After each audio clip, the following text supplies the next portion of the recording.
అయితే ఇక్కడ నేను ఒక విషయం స్ట్రైట్గా చెప్తాను.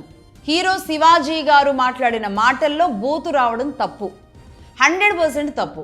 ఆడపిల్లల్ని అలాంటి బూతులు మగవాళ్ళు అనుకుంటారు అని ఓపెన్ ప్లాట్ఫామ్ మీద ఆయన ఓపెన్గా ఆ బూతు మాటను కూడా అనడం అనేది నిజంగానే తప్పు.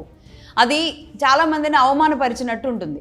అలాగే ఇంకొక విషయం చెప్పాలంటే, ఇదే ఓపెన్ ప్లాట్ఫామ్స్ మీదకి బట్టలు లేకుండా ఓపెన్గా వచ్చేసిన మన తెలుగు వాళ్ళే యాక్టర్స్ కావచ్చు, యాంకర్స్ కావచ్చు, ఇక రకరకాల సోకాల్డ్ ప్లాట్ఫామ్స్ మీదకి వచ్చేసి అసహ్యంగా అనేక రకాలుగా వాళ్ళు ప్రదర్శనలు చేస్తూ ఉంటే, ఇంకా చెప్పాలి అంటే ఒక 10-15 ఏళ్ల వయసు వచ్చిన కొడుకులతో బట్టలు లేకుండా స్విమ్మింగ్ పూల్లో కూడా ఉండేలాంటి స్థాయికి మనం వెళ్ళిపోయిన ఫోటోలు కూడా ఓపెన్ ప్లాట్ఫామ్స్ మీద పెడుతుంటే, దానిని ఇంకా అసహ్యంగా ఇంకా బూతులు మాట్లాడుతూ ఇదే ప్లాట్ఫామ్స్ మీదకి వచ్చిన మగవాళ్ళు అసహ్యంగా మెసేజెస్ చేస్తూ వాళ్ళు పోస్ట్ చేస్తూ ఉంటారు. ఇది అబ్బాయిలు ఇలాంటి పోస్టులు చేయకూడదు అని నేను అంతకుముందు కూడా చెప్పాను, ఇప్పటికీ అదే చెప్తాను. ఇది అసలు ఒక దరిద్రమైన సంస్కృతి. అది ఓకే అంటే నిజానికి శివాజీ గారు చెప్పిన ఆ బూతులకి ఈ బూతులకి కంపేర్ చేస్తున్నా. ఆయన చెప్పింది చాలా తక్కువ, ఇలా తిట్టుకుంటారు అని చెప్పింది తక్కువ.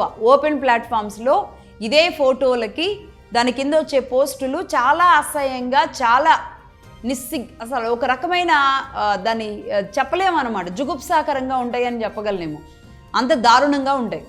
రైట్. దీనికి ఒకవేళ చిన్మయి గారు, అనసూయ గారు అబ్బాయిలు కూడా ధోతీ కట్టుకోవాలి, బొట్టు పెట్టుకోవాలి, మెట్టెలు పెట్టుకోవాలని చెబితే ఎంతమంది దానిని రిసీవ్ చేసుకుంటారో చూడాలి. కానీ బట్ నేను ఇప్పుడు సరే వీళ్ళు అన్నదైతే ఒకెత్తు, బట్ నేను దీన్ని ఓపెన్గా నేనేమనుకుంటున్నాను, మగధా న్యూస్ వ్యూ అనేది నేను చెప్తాను. ఇప్పుడు సమాజం మారింది, సమాజం చాలా మారింది, ఆడవాళ్ళల్లో చాలా మార్పు వచ్చింది.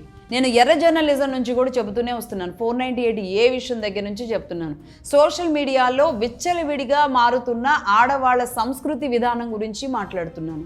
అలాగే ఈ టాపిక్ కూడా వచ్చింది కాబట్టి ఇప్పుడు కూడా మగధా న్యూస్ నుంచి మా వ్యూ చెప్తున్నాం.